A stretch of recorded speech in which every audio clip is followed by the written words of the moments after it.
If you've followed this channel for any amount of time, well, you know of some of the places that we've been together. We've been to the islands of Saipan and Tinian, and to the beaches of Normandy and the forest of the Ardennes. We've been to several different battlefields of the Civil War. But we've never been to a place like where I am right now. Currently, I am standing on a giant mound, and underneath my feet are tens of thousands of tons of nuclear waste.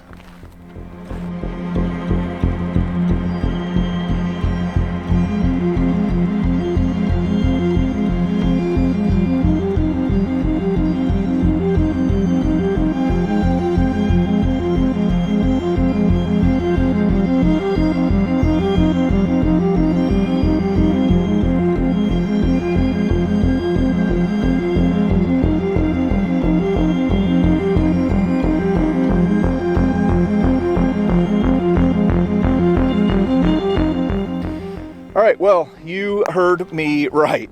This big old hill right here behind me is one giant disposal cell for nuclear waste. And it would be very easy to come to this site and look at this big giant pile of rocks with nuclear waste underneath it and, you know, kind of just make note of it and move on. But if you stop and think, it kind of raises a bunch of questions. How did that nuclear waste get here?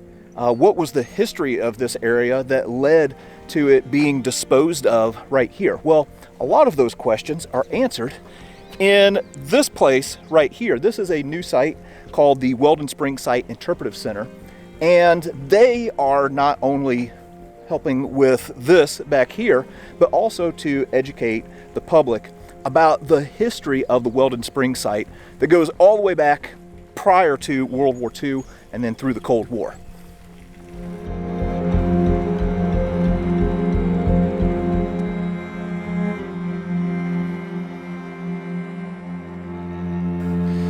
All right, just got in here into the Weldon Spring Site Interpretive Center, which is really quite amazing. Now, it would be foolish for me to think that I could just roll in here and know everything about the history of this site, which is why we've got Kevin with us today. Kevin works here at the site, and we've already been talking a little bit, and he knows way more than I do. So he's going to kind of help navigate us through the history of this place.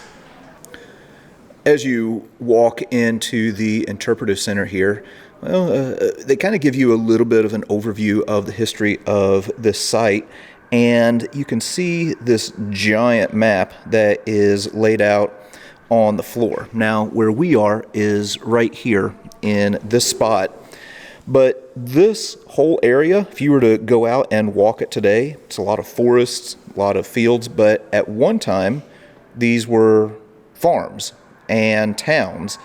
But when World War II started, well, all of that changed. So this area, the exhibit hall, this is kind of an homage to the residents of this area before they were evicted by the United States Department of the Army to make way for the TNT and DNT plant. So this is an aerial photo from 1937 where you get kind of a good picture of what we know today of fields and forests and prairies. It used to be farms, homesteads, and you know, kind of that subsistence living. One of the main town centers was Howell, which is just to the west of the site. And then Hamburg, which is another bigger town. This is a German immigrant town, and those Germans had kind of settled, you know, by coming up the Missouri River and kind of finding this area that looked familiar to them from their original roots in Germany. So they lived here for, you know, quite a while, and you know, but it was, you know, all received letters about 1939 that the United States government was going to take their property to create the world's largest TNT and DNT production plant that was making over 1 million pounds of TNT and DNT per day for the war. Just taking a closer look at this aerial image from 1937 of all of this land prior to the ordnance works being built here, you can take these little slider things, which I think is a really nice touch, and look at a plat book map that overlays over the aerial image, and you can see, all of these different farms that were once here, and look at all the families who got moved out of here. So might have some divided opinion on that. In some way, some people might look at it as kind of like a patriotic thing where people were contributing to the war effort, and others might look at it and say, well, it's kind of sad that these people lost their farms. But anyway, yeah, interesting. So yeah, after when the Army took over the property and evicted, over the 600 residents, they made and constructed the TNT and DNT production facility. So there were just over 20 production lines, and so this exhibit kind of depicts just one of those production lines. So there are hundreds of buildings throughout the property through kind of the main portion of the property that the Army still occupies today. But during peak production, they were producing about 1 million pounds of TNT and DNT per day, and 750 million pounds of TNT and DNT total from 1941 till 1945. A lot of people ask, what's the difference between TNT and DNT? Well, we kind of depict it right here through the chemical compounds. So TNT is trinitrotoluene, so it has 3 groupings of nitrogen and oxygen, and DNT only has 2, or dinitrotoluene has 2 groupings of nitrogen and oxygen, so it's a smokeless explosive. So yeah, and a lot of the production buildings, like this is what was called the tri-house. So this was kind of that last grouping, the 3rd grouping of nitrogen and oxygen was chemically added to the compound there. And this was elevated. A lot of people think it was maybe from floods or whatnot. No, it was actually elevated because if there was an explosion in this building, you wouldn't create a massive crater, and you could basically just reproduce it, reconnect all the lines, and keep production going again. And the slides here on the side, that's if there was an emergency inside the building, the workers could escape quickly out of the building, similar if you were quickly escaping out of a plane. So. One of the groups of people who are really going to be mobilized during this period of time are women. So here you can see down at the bottom it says the girl he left behind is still behind him. She's a WOW, which stands for Woman Ordnance Worker. So you have a lot of women who are doing work in the defense industry, all across the United States. Now, the reason that this site was chosen during World War II, one is location. It's in the middle of the country, so if there was an invasion, it would take a while to get to Missouri. And also, it's relatively close to the Missouri River, so there's access to water. And here they show some of these workers with purified TNT and DNT powder that was being ready to be shipped off. Here they have what is, of course, a replica of what one of these boxes would have looked like. And then there were little storehouses, or little bunkers all over the place where they would temporarily store them before they would go out. They would go out on wooden tracks so that there wouldn't be a spark, because a spark and TNT could be, somewhat problematic around here. But yeah, really, really fascinating. Here in this exhibit, they also have some really fascinating artifacts. Now, artifacts at this site, for reasons that we will talk about here in a little bit, are pretty rare and pretty limited. So these are a few things that they do have. So here we have like a cotton jumpsuit, and we also have a worker's cap here. And then you can see like welder's helmets and glasses and pieces of pipe and different things like that. Now, over here, they have a few materials that were basically recovered from the site. And to me, what makes it interesting is, again, like I just mentioned, you don't want any sparks at the TNT factory. So here's a special kind of blue-green window glass that was designed to kind of split and diffuse light and prevent any heat energy from getting inside. Here's a little piece here that was explosive or explosion-proof glass so that if a light bulb blew up, it wouldn't, blow everybody else up in the process. But everything here is designed specifically for the production of TNT and DNT here at this facility.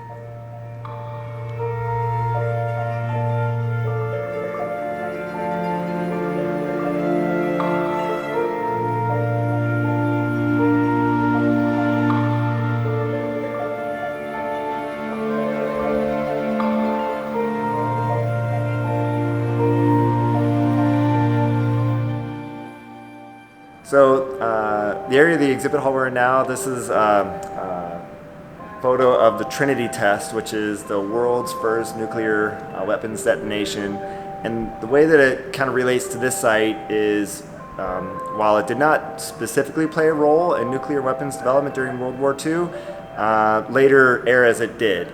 And so the way that I kind of think about, how the World War II front was going was, the TNT and the DNT production, that was all in Europe and led to VE Day, right, victory in Europe. But then the other major front of World War II was in Japan, right? And so the Trinity test was, born out of the Manhattan Project, and the major production sites were Oak Ridge, Tennessee, Hanford, Washington, Los Alamos, New Mexico. Downtown St. Louis did have a role in that, in the Manhattan Project, where the uranium ore came in from other countries, other states, was processed through downtown St. Louis, and then went to those other sites. Well, this site, as we'll discover in a moment, started uranium production in 1957 through 1966, so well behind the Trinity test in the Manhattan Project era. So. All right, moving into the Cold War era section of the Interpretive Center. And this site and really Missouri on a larger scale kind of represent a lot of the history, transitioning from World War II to the Cold War era. The surrender of the Japanese is signed on the USS Missouri. During the Cold War, Churchill's Iron Curtain speech is going to be given in Fulton, Missouri at Westminster College. And while all of that is going on right here at Weldon Spring, you have all of this ordnance that is being developed and manufactured. And then in the 1950s, when the Cold War is really ramping up, you've got, like the Iron Curtain descending, you have the division of Germany, you have the Cuban Missile Crisis. All these things are going to be going on during the Cold War. Well, while that is happening, uranium is being refined right here at this spot. All right, we're going to be mixing a little bit of science and history now and talk about mining uranium and what it took to get kind of the raw materials to this site right here so that it could be refined. Now, the highest concentration of uranium in the United States is right out here, kind of in the Four Corners and in the western states. There's also some up in Canada. So they would send people out with Geiger counters to try and find, uranium, and there are all kinds of different methods that they would use. But anyway, this uranium ore gets mined, pulled out of the ground, and then it would go through the initial refining process where they would add an acid to it and basically kind of rid it of the impurities or the non-usable parts. And then it would get run through an extruder to get it closer to what was needed to further refine it. And that would be in the form of something called yellow cake. So here, this is not real yellow cake, but this is just representing how the uranium yellow cake would show up here at the plant. So we'll take a quick look at how the material would move through the plant during the production, again from about the 1957 to 1966 while this plant operated. As we kind of look at this aerial photo as a fun thing, we're standing, about right here. And so the production plant would have been right behind us, where if you visit the site, it's where the disposal cell is. So from this graphic, the yellow cake would first arrive here at the sampling plant and then move from right to left all the way down to the metals plant. The intermediate steps here, again, lots of acids, lots of materials to to break it down into the, as you think about, digging up soil, digging up dirt, digging up rocks, right? There's all kinds of elements in there, but you're just trying to look for the individual atoms of uranium, which is a really difficult process to get to. So that's the chemical intermediate steps here. But the highlights, the big ones, are yellowcake arriving first and sampled, and then all the steps down to pure metal, and then that pure metal is shipped to other sites across the country for further processing, whether it's enrichment or plutonium production. Kevin was just walking us through the manufacturing process here at this site for uranium. So as we already mentioned, it shows up as yellowcake and then goes through this complex process. If you want to learn more about it, honestly, you need to just come to the site here. But long story short, by the time it gets here, well, it has gone from uranium yellowcake to something called green salt. And the chemical formula for green salt is UF4, or uranium tetrafluoride. So you have this central uranium atom here, and it is bonded to 4 fluorine atoms. Okay, now, this isn't usable yet. So what they would do next is they had this apparatus that they nicknamed the bomb. And what you would do with the bomb is you would put this uranium tetrafluoride on there. This thing right here would be lined with magnesium. They would heat it up to where it was boiling, and then at the right moment they would hit it with an electrical charge. That would cause the fluorine atoms to separate from the uranium and bind to the magnesium. And then what you have left at the bottom is this more usable uranium metal. So from here, it would then be shipped to different locations.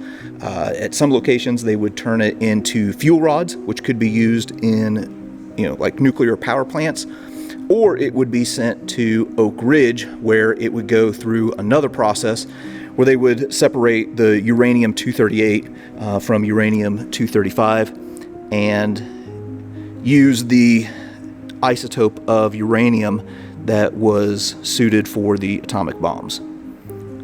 Absolutely amazing that people figured this out.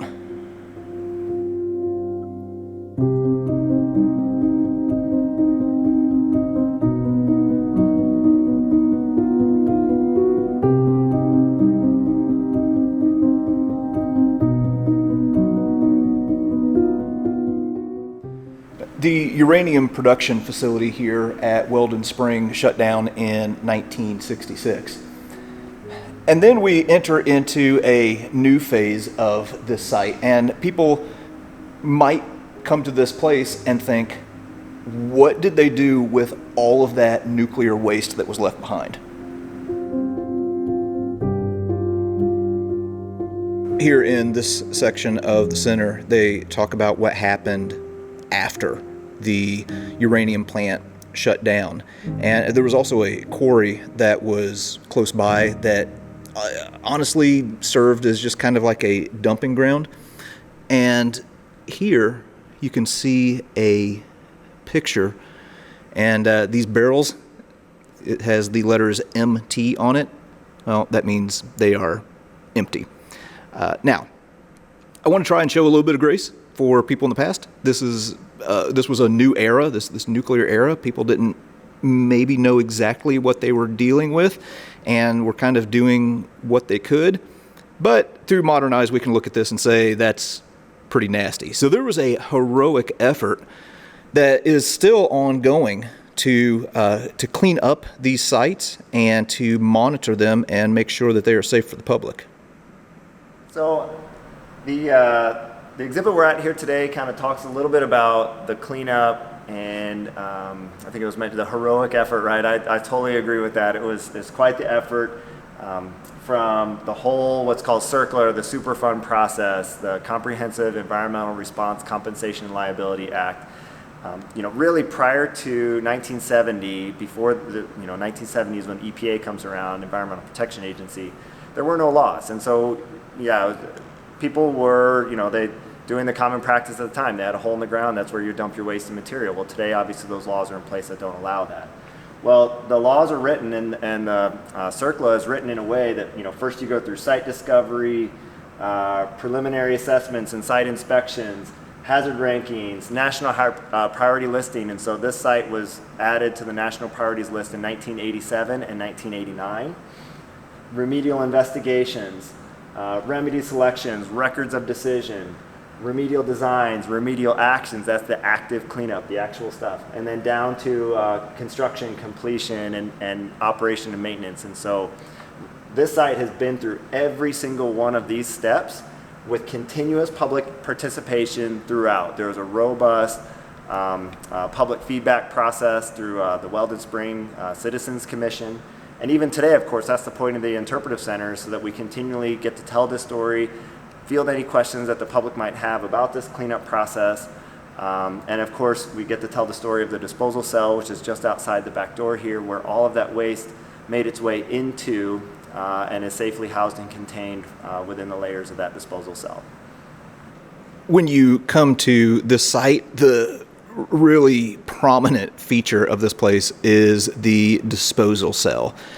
And I want to be clear, this is not just a dumping ground. This is something that was carefully engineered to properly dispose of these nuclear materials and to keep the people in this area safe. So they have a really amazing display. So here you can kind of see a cross section of what the disposal cell looks like. And then they also have done something really amazing here where you can, push these little buttons right here, and over here, well, there's a cross section that shows you what is at each layer. Okay, so at the very base, we have a clay liner, all right, and then there are these different composite materials. Then we get to the waste material, okay, and then there's the cover system, which has all kinds of different layers. There's sand, there's gravel, there's bedding, there's all kinds of, there's more clay liners, and then it's covered with this rock called riprap at the top. But yeah, pretty interesting. And this is not something that was just kind of, put together and then they walked away from it. This is still monitored to this day in cooperation with other EPA and other government agencies, again, to make sure that everything around here is safe for the people, and that we don't have any continuing problems from what happened in the past.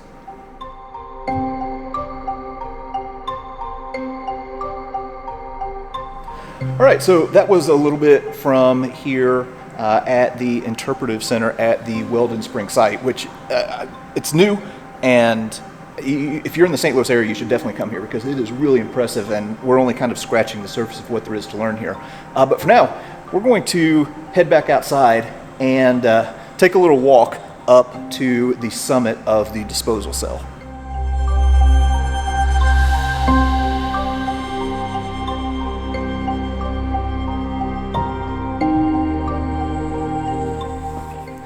Okay, we've made our way back out to the disposal cell, and we are making our way to the top here. And it looks higher than this, but the summit of the disposal cell is 75 feet above ground level. This whole thing is 41 acres, which is just mind-blowing to me. And if you were to travel around the circumference of it, it would be 1 mile.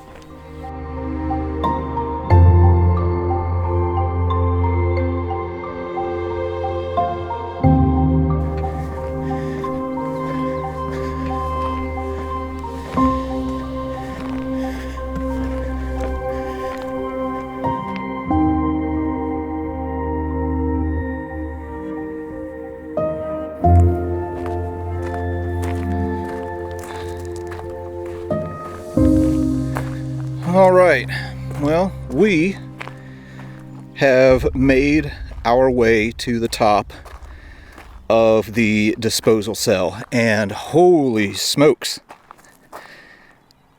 this really is something else, and it is a lot bigger than what it looks like from the ground. Like I said, this whole thing is 40 acres. This is just a monumental engineering and cleanup effort that they engaged in here. Now, one of the temptations would be to look at this site and say that we are on a nuclear waste dump. Well, a dump implies that people just backed their trucks up here and unloaded a bunch of stuff into a hole and then buried it and pulled away. This, as we've already said, is a disposal cell that you see here on this this little sign. This is something, again, that was engineered with a purpose. Everything beneath us that was placed into the cell was done very carefully and methodically. You don't want any empty space because that could, kick the can down the road and cause problems down the line. But wow, this is honestly impressive.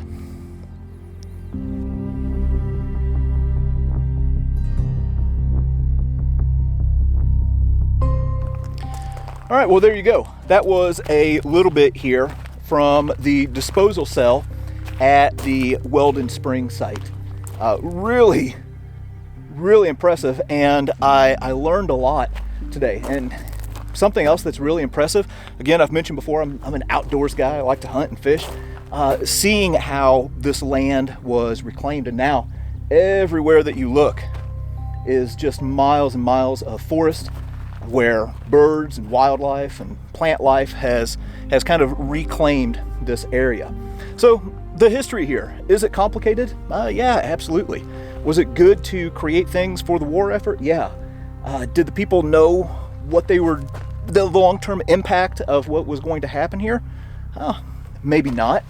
But we can have a little bit of grace towards the people of the past, deal with things as they are, and do what the people here have done in helping to kind of correct some things and maintain it, beautify it, and help future generations to learn from it.